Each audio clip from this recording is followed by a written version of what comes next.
अभिवादन स्वीकार कीजिए ब्रजेश मिश्रा का और आप देखना शुरू कर चुके हैं द डिबेट। बहनों भाइयों, उत्तर प्रदेश के दो सबसे बड़े गठबंधन एनडीए और इंडिया अलायंस में अपने सहयोगी दलों के लिए सीटें निकालना या उनकी आकांक्षाओं को पूरा करना दोनों दलों के लिए बड़ा दर्द साबित हो रहा है।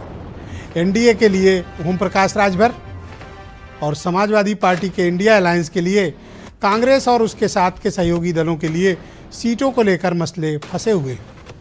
आप देखें तो दोनों भी महागठबंधनों में सहयोगियों को संतुष्ट कर पाना आसान नहीं है और इनकी जो सियासत का दर्द है सहयोगियों का, ये बढ़ता जा रहा है। जैसे जैसे चुनाव नज़दीक आएगा पेन और बढ़ेगा, दर्द और बढ़ेगा। तो इस दर्द का इलाज क्या है?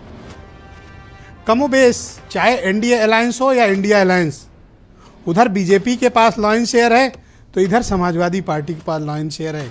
तो क्या सहयोगी दलों के हाथ कुछ खास आएगा? प्रारंभिक एटीट्यूड दोनों पार्टियों के, बड़ी पार्टियों के, ऐसा लगता है कि अपने सहयोगियों को ज़्यादा कुछ देने की मूड में ये लोग दिख नहीं रहे। तो फिर क्या होगा? बहुत कुछ हो सकता है। आज चर्चा का मुख्य केंद्र बिंदु यही है। बहनों भाइयों, दो मेगा अलायंस, एनडीए अलायंस और इंडिया अलायंस, दोनों के सहयोगी उत्तर प्रदेश में चित्कार मचाए हुए हैं। ओम प्रकाश राजभर खुलकर तो नहीं कह रहे हैं, लेकिन अब उन्होंने मंत्री बनाए जाने की नई डेट का ऐलान किया है। उन्होंने कहा कि 7 नवंबर के बाद बताऊंगा कि किस दिन मंत्री बनूंगा। उनको सीटें क्या आएंगी, इन सब क्या आएगी, वो 7 नवंबर के बाद बताएंगे।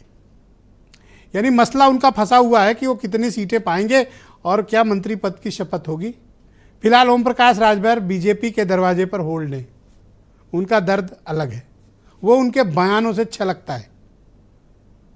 अपना दल क्या पाएगा? अपना दल कभी मीडिया में नहीं जाता, लेकिन अपना दल का ये मानना है कि उनके पास अब 11 एमएलए हैं, तो उनकी सीटों की दावेदारी भी अब बढ़ी है। वो अधिक सीटें चाहते हैं लड़ने के लिए। तो क्या एनडीए अलायंस यानी बीजेपी उनकी इच्छाओं की प्रतिपूर्ति कर पाएगी? और संजय निषाद भी किसी से कम नहीं है, उनको भी अपना अब बड़ा हिस्सा चाहिए, इसलिए अधिकांश वक्त वो दिल्ली में बिताते हैं। तो मसला बीजेपी के लिए भी आसान नहीं होगा कि इन सहयोगी दलों को कैसे मना के एक रास्ते पे लाएं। अब बात करते हैं इंडिया अलायंस की। इंडिया अलायंस में और एनडीए के अलायंस के बीच इन दिनों मसला सहयोगियों के सीटों के तालमेल और उनके बंटवारे का फंसा हुआ है। ये यूपी का अभी प्रेजेंट का सिनेरियो है।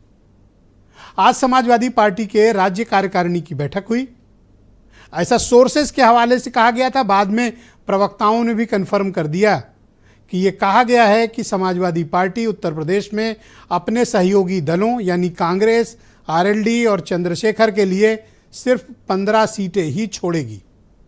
65 यानी 65 सीटों पर समाजवादी पार्टी खुद लड़ेगी। सहयोगियों को 15, 65 समाजवादी पार्टी। क्या कांग्रेस को यह स्वीकार होगा? क्या कांग्रेस 10 सीट पे मान जाएगी?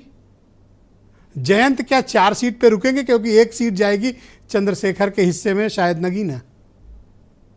तो क्या बात इतने पे बनेगी या अभी निगोशिएशन शुरू होगा? या समाजवादी पार्टी ने एक स्केल तय कर दिया है कि बात यहां से शुरू होगी, 2, 4, 5 सीट आगे पीछे भी हो सकती है।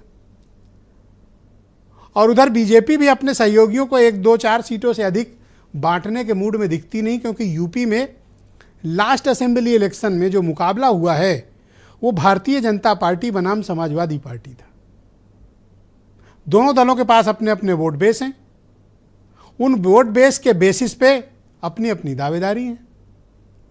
35% वोट शेयर पर अकेले समाजवादी पार्टी खड़ी है और बीजेपी 41% वोट से कहीं अधिक पे अकेले खड़ी है। तो ऐसे में सहयोगी दलों के हाथ कुछ आएगा, इसकी संभावना कम है।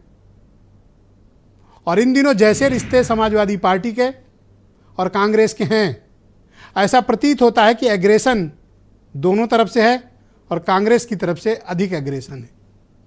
क्या ये समाजवादी पार्टी को निगोशिएशन टेबल पर लाने की कोशिश है या फिर समाजवादी पार्टी भी अब कांग्रेस को आड़े हाथों लेने को तैयार है? तो इन क्या 15 सीटों पे मान जाएंगे कांग्रेस, जयंत चौधरी और चंद्रशेखर? और अगर नहीं तो क्या संभावना हो सकती है? तो संभावना ये हो सकती है कि सब अकेले अकेले लड़ें।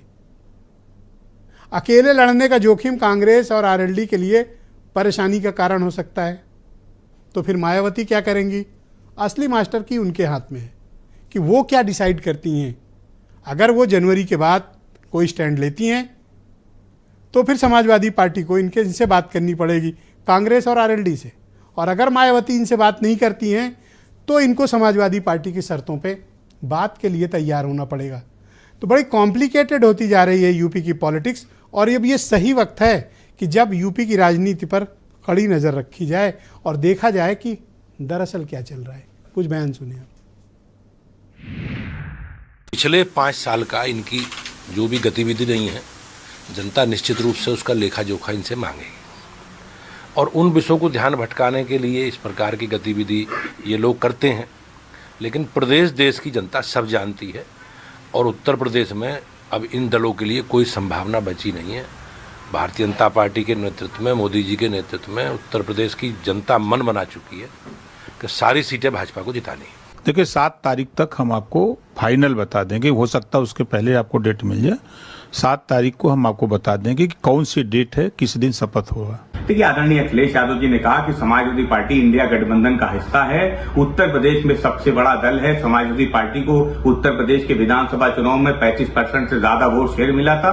इसलिए समाजवादी पार्टी उत्तर प्रदेश की 80 लोकसभा सीटों में से 65 पे चुनाव लड़ेगी और 15 सीटें अपने गठबंधन के दूसरे दलों को देने का काम करेगी। समाजवादी पार्टी उत्तर प्रदेश में भारतीय जनता पार्टी को अकेले हराने में सक्षम है। अगर समाजवादी पार्टी इंडिया गठबंधन के साथ नहीं जाएगी तो 80 की 80 लोकसभा सीटों पर समाजवादी पार्टी भारतीय जनता पार्टी को हराने का काम करेगी। तो बहनों भाइयों, आज की परिचर्चा को आगे बढ़ाते हैं। मेरे साथ डॉक्टर समीर सिंह हैं, उत्तर प्रदेश में बीजेपी के प्रवक्ता।